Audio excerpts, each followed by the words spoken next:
Wow, that's exciting. That was neat to hear.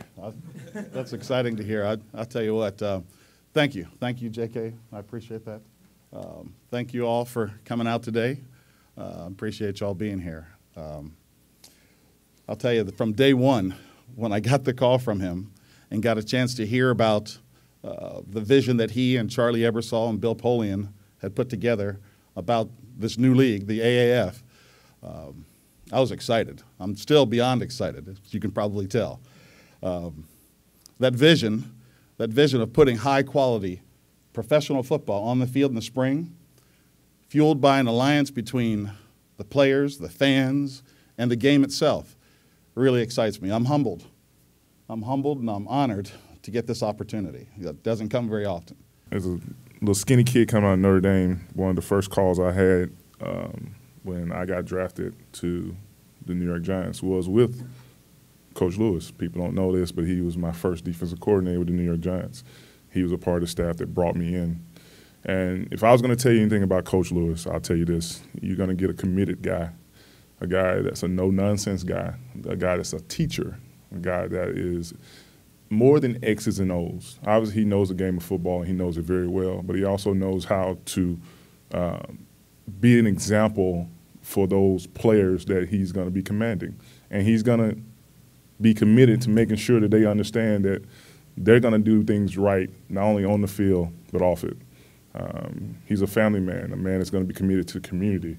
And I can't personally think of anybody better to be the first head coach here at Alliance Birmingham. So I'm super excited to have you aboard. I know you're excited. We've talked at length about how excited he is. He's a little long-winded when he talks about how excited he is. So, but again, we're lucky to have him, and we're lucky to be partnered here at Birmingham. I don't think we can talk enough about just how perfect of a fit it is for us to be here. Those colleges that are around here, those by the allocation of players and by the way we're going to pick and put our teams together, I couldn't think of a better hotbed of football than this area in the country here. We've got Alabama, we've got Auburn, we've got universities around here that locally that will help us put our team together in a fantastic and dynamic way. And I think that's the reason. We have 7 of our coaches now named. Once we get all 8, we're going to get together and talk about the allocation process. The one thing I can tell you is that we're going to have an allocation process that keeps local players home where possible. So we want to do it in a fair way across the country, but we also want to keep local players home. It just makes sense. I think the fan base will be excited to come to the games, watching players that they know the names of, they know the faces, they can relate to the guys. I think it's just going to be great. It'll be a great fan experience. Each game, you know, when you sit up in the stands with your family and you're watching, it's the same kid that you just got done watching for 2 or 3 or 4 years at the universities, the local universities. I think it's going to be fantastic. Our training camp will be begin in January, literally the 2nd of January, I believe. We're going to have, we hope to put all 8 teams in the same location for a few weeks to be able to play against each other. And then they'll go to their respective markets for the last week or 2 before our first game. We open on CBS television February 9th, 2019. I think we liked Birmingham from the outset. I think that's an added bonus, if you ask me. But we're happy at Legion Field, and Birmingham was kind of an easy choice, just like Coach Lewis was kind of an easy choice for Birmingham, really. Now, Birmingham has had 6 professional teams, and all of them have not seemed to do as well. What are you going to do to ensure that this league succeeds here? We're going to try to put, first and foremost, we're going to put quality football on the field. It's not going to be gimmicky. We're going to put the best players in the world that are not playing in the NFL will be playing for us, and they're going to be coached by some really good coaches. So we're going to try to put really good product on the field, and I think people will come out. Is there anything about this current environment that maybe thinks they'll be more successful in Birmingham than kind of previous iterations that have come through here?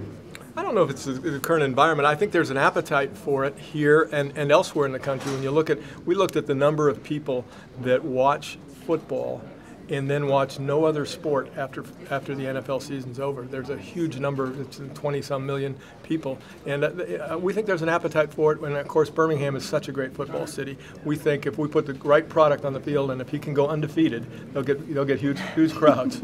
No pressure. Yeah, Mayor Woodfin alluded to that in the press conference, jokingly saying we have a lot of patience here in the state for championships. What kind of expectations does that set for you guys early on? Well, Coach Cower used to always tell us we have to manage our expectations. And I can only assure you this, that the players will know what to do, they'll know how to do it, and we're going to do it fast. Whether we win or not, I don't know. But I know that they're going to play really hard. They're going to give you everything they've got. It's going to be a team that you guys are all going to be proud of. I can tell you that. From top down, it's players having input on what we do as a league. Whether that's myself, whether that's Troy Polamalu, whether that's Hines Ward, whether that's whoever, whether that's Jared Allen, and other guys that we are bringing in from the consultant level as well. So we're trying to make sure that we do right not only by our players, and that's obviously a huge facet of it, but by the community, by the Lions. If you look at our flag over there, it has 3 stars, and this league does not even become close to what we think it can become if all 3 of those are not aligned. If the fans aren't winning in our league and the engagement is there, we don't succeed. If the players don't have the opportunity to have opportunity on the field, off the field, whether that's safety, whether that's continued education, whether that's just overall player wellness, we don't have a league. So I think that's definitely going to be a focal point for us.